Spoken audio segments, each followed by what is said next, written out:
சென்றவனை கேட்டால் வந்துவிடு என்பான், வந்தவனை கேட்டால் சென்றுவிடு என்பான்.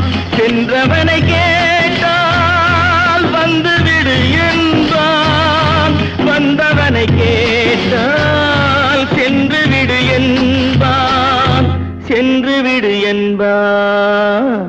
வீடு வரை உறவு, வீதி வரை மனைவி, காடு வரை பிள்ளை, கடைசி வரை யாரோ, கடைசி வரை யாரோ.